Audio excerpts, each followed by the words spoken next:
एमिति प्रत्येक दिन राशिफल देखिबा पई आमर ही चैनल टी को सब्सक्राइब कर दियंतु, जहा फल रे कि आपण माने जानि परिबे आपणक राशि रे ग्रह नक्षत्र चलन किपरि हेबाकु जाउछि एवं किपरि चलन हेबाकु जाउछि।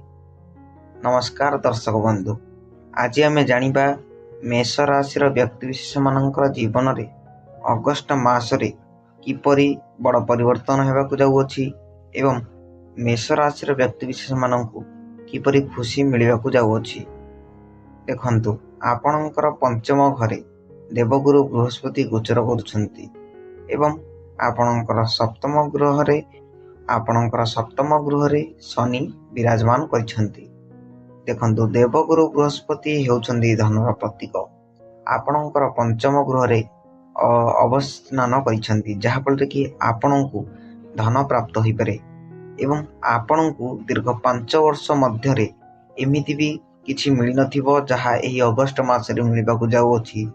आपणकु कोनोसी पैतृक धन एवं पितृ संपत्ति मिलि पारे एवं आपणकु कोनोसी मात्रा रे गुप्त धनर मार्ग मिलि पारे, जहा फल रे कि आपणकर किछि उन्नति घटिबो एवं धनर जहा अभाव थिला आपणकर परिपूर्ण होई जिवो एवं आपणकु चाकरी क्षेत्र रे उन्नति घटी पारे।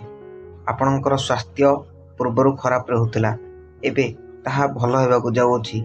आपणकर स्वास्थ्य मध्य ठीक हे जिवो एवं आपण यदि कोनोसी व्यवसाय करूछंती तेबे आपणकर व्यवसाय क्षेत्र रे उन्नति घटिबो एवं आपणकर विवाह जोग रहियछि एवं आपणकर विवाह जोग रहियछि। आपण कोनोसी जानवाहन क्रय करि परंती एवं जमी क्रय करि परंती, जहा फल रे आपण अत्यंत खुशी रे रहिबे। किंतु शनि आपणकर सप्तम ग्रह रे विराजमान करिसंती, जहा फल रे कि आपणकु किछि असुविधा सम्मुखीन करबाकू पड़िबो।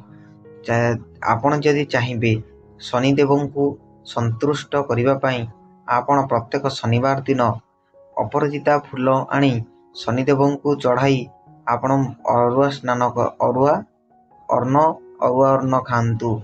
देखिबे आपणकर दिन शुभमय घटिबो एवं आपणकु शुभ प्राप्ति हेबो, जहा फल कि एही अगस्त मासटी आपणकर संपूर्ण भाव रे शुभ रे घटिबो एवं आपण जति मेष राशि व्यक्ति विशेष होइथांती एवं ईश्वर को सच्चा हृदय विश्वास करथांती, तेबे ए वीडियोटी को लाइक करी सब्सक्राइब करने को भूलिबे नहीं।